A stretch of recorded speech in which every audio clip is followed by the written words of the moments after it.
ఉక్కు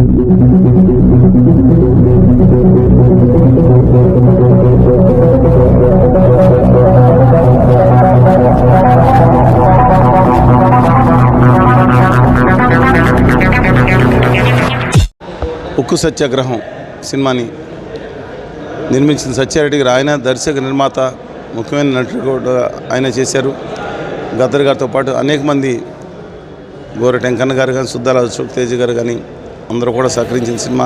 గద్దర్ గారు నటించిన ఆఖరి సినిమా. వాళ్ళ కుమార్తె గారు వాళ్ళ తెలంగాణ సాంస్కృతిక మండలి నేతగా ప్రమాణ స్వీకారం చేసినారు కూడా. ఒకటి చెప్తాను, ఎందుకు ఇది విశాఖ ఉక్కు ఆంధ్రుల హక్కు అని కాదు, తెలుగు జాతి హక్కు. ఏమి ఉందని ఆ రోజు కరీంనగర్లో సాయిరెడ్డి ఆత్మత్యాగం చేశాడు, ఎవరి కోసం అని చెప్పి అనంతపురంలో త్యాగం చేశారు, శ్రీకాకుళంలో త్యాగం చేశారు. ఇవాళ తెలుగు వాడి ప్రతి గుండె చప్పుడు ఇవాళ తమ ఆత్మత్యాగంతో ఇవాళ ఏర్పడింది. అది కర్మాగారం కాదు. అది అలాంటి దాన్ని అనేక కష్ట నష్టాలకు వచ్చి, నాకు తెలిసి సినిమాలో రూపాయి మిగలదు. రిలీజ్ చేసిన దానికి కూడా నష్టపోతాడు సత్యారెడ్డి గారు. మన గురువుగారి సినిమా ఇది వేద్దాం మేము, రండి మీరు అని నాకు జేడి లక్ష్మణ్ గారు వేద్దాం అన్నప్పుడు వేరే మీ మీడియా ఒక స్టూడియో ఓపెనింగ్ వల్ల నేను వెళ్ళలేకపోయాను, మీద చోట్లకి వెళ్ళాను. కానీ ఖచ్చితంగా చెప్తాను, వాళ్ళు టికెట్ కొనుక్కొని మేము వచ్చాం. సినిమా సక్సెస్ చేయాలని అందరినీ కోరుతా ఉన్నాను.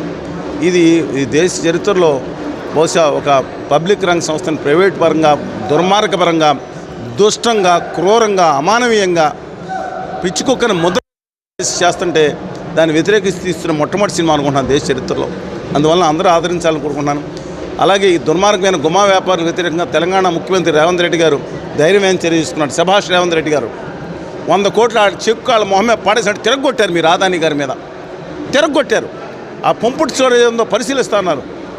అలాగే కేటీఆర్ గారు కూడా ధైర్యంగా మాట్లాడి, ఎవరైతే నాకేందన్న తెలుగు పెట్టలు 13.5 కోట్ల తెలుగు జాతి ఆత్మగౌరవాన్ని నాటి బజార్లో ఆ గుమా వ్యాపారుల దగ్గర ఢిల్లీ వాళ్ళ పాదాల చెంత తాకట్టు పెట్టడానికి ఎవరు సిద్ధంగా లేడు. వాళ్ళ ఆంధ్రప్రదేశ్లో కూడా నాయకులు వాళ్ళ పెద్దలు అందరూ గౌరవిస్తారు. నేను కూడా గౌరవిస్తాను. చంద్రబాబు నాయుడు గారు కానీ, జగన్మోహన్ రెడ్డి గారు కానీ, కళ్యాణ్ గారు కానీ, మిగతా అందరూ మాతో పడి ఉన్నారు. వాళ్ళందరికీ విజ్ఞప్తి చేస్తున్నా, మనకే పౌరుషం ఉంది, ఆత్మగౌరవం ఉంది. సిగ్గులేని చావులేని జాతి కాదు ఇక్కడ. కోస్తా రాయలసీమ ప్రజలను నిరూపిద్దాం. ఆ దిక్కుమాల అదానీ గారి ఒప్పందాలను పక్కన పడేయండి.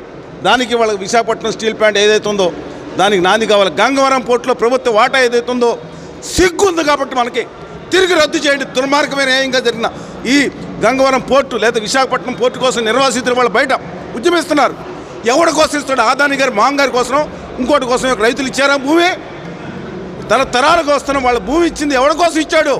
నా తెలుగు ప్రజల కోసం ఇచ్చారు. వాళ్ళు గుర్తుంచుకోమని చెప్పి కోరుతా ఉన్నాను. ఈ సింగరేణి హక్కు ఎలాగ తెలుగు ప్రజల హక్కు, విశాఖ హక్కు కూడా మొత్తం తెలుగు ప్రజల హక్కు అని మనం చేస్తున్నాం. సినిమా సక్సెస్ చేయాలి. దాంట్లో చాలా కష్టపడే వాళ్ళు కండక్టర్, ఇక్కడ చేసిన కండక్టర్ కూడా వారికి అలాంటి వాళ్ళ సామాన్యులు కూడా, ఇక్కడున్న మా ప్రజా ఉద్యమ కార్మిక నాయకులు కూడా దాంట్లో నటించారు. సినిమా సక్సెస్ చేయాలని కోరుతా ఉన్నాను.